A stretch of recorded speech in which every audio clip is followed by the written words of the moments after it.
తిరుపతి ఎన్నికల ప్రచారంలో ఉద్రిక్తత చోటు చేసుకుంది. జనసేన, టీడీపీ, వైసీపీ అభ్యర్థులు ఒకే వార్డులో ప్రచారం చేస్తున్న సమయంలో కార్యకర్తల మధ్య ఘర్షణ చెలరేగింది. ఇరు పార్టీల కార్యకర్తలు వాగ్వాదానికి దిగారు. బ్లేడులు, రాళ్లతో వైసీపీ కార్యకర్తలు దాడి చేసినట్లు టీడీపీ, జనసేన కార్యకర్తలు ఆరోపించారు. ఈ ఘర్షణలో టీడీపీ నాయకులకు తీవ్ర గాయాలయ్యాయి.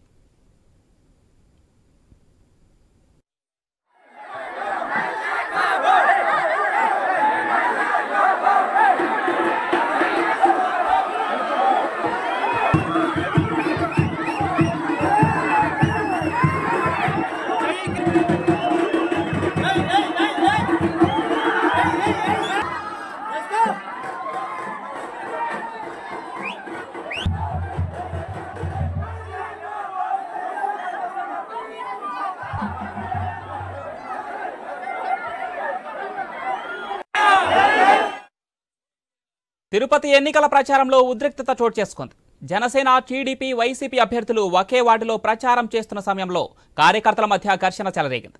ఇరువురు పార్టీల కార్యకర్తలు వాగ్వాదానికి దిగారు. బ్లేడులు, రాళ్లతో వైసీపీ కార్యకర్తలు తమపై దాడి చేసినట్లు టీడీపీ, జనసేన కార్యకర్తలు ఆరోపించారు. ఈ ఘర్షణలో టీడీపీ నాయకులకు తీవ్ర గాయాలయ్యాయి. ఇదే అంశానికి సంబంధించిన మరింత సమాచారం మా Tirupati correspondent Varma phone line అందిస్తారు. ఎస్ వర్మ. పవన్, కాసేపటి క్రితమే తిరుపతి సిటీలోని 37వ డివిజన్ లో అటు వైసీపీ, ఇటు జనసేన కూటమి అంటే జనసేన, టీడీపీ, బీజేపీ నేతలు ఒకేసారి ఒకే వార్డులోకి ఇరు వర్గాలు వచ్చి ప్రచారానికి వస్తున్న నేపథ్యంలో ఘర్షణ అయితే చోటు చేసుకుంది.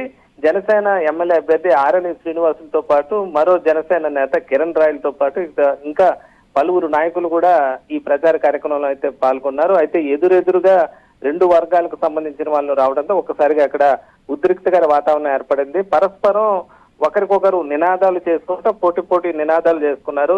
ఈ నేపథ్యంలో ఘర్షణ మరింత పెరగడంతో పరస్పరం అక్కడ కార్యకర్తలు ఒకరికొకరు కలబడే ప్రయత్నం అయితే కూడా చేయడంతో అక్కడ పోలీసులు వెంటనే కల్పించుకొని వారిని చెదరగొట్టిన పరిస్థితి అయితే ఉంది. అయితే ఈ ఘటనలో కొంతమంది టీడీపీ నాయకులకి గాయాలు పాలవడంతో వాటిపైన జనసేన నేతలు కానీ టీడీపీ నాయకులు తీవ్ర ఆగ్రహం వ్యక్తం చేస్తున్నారు.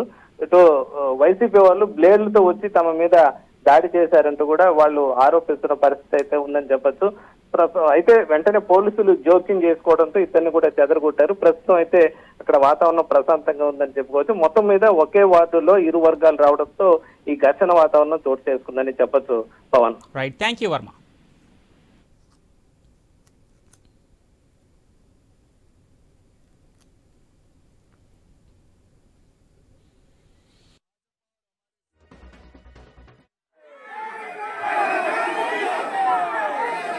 అసలు ఇలాంటి రాజకీయం ఎప్పుడు చూడలేదు. ఒక ప్రచారం, ఒక పార్టీ వస్తుందనగా కావాలని అక్కడ మళ్ళీ వాళ్ళు ప్రచారం పెట్టుకొని గత 2-3 రోజులకి ఇదే ఇద్దరికి ఇబ్బంది పెడుతూ కావాలనే కూటమి అభ్యర్థుల్ని జనసేన, టీడీపీ నాయకులు ఇబ్బంది పెడతారు. ఇది కరెక్ట్ కాదు.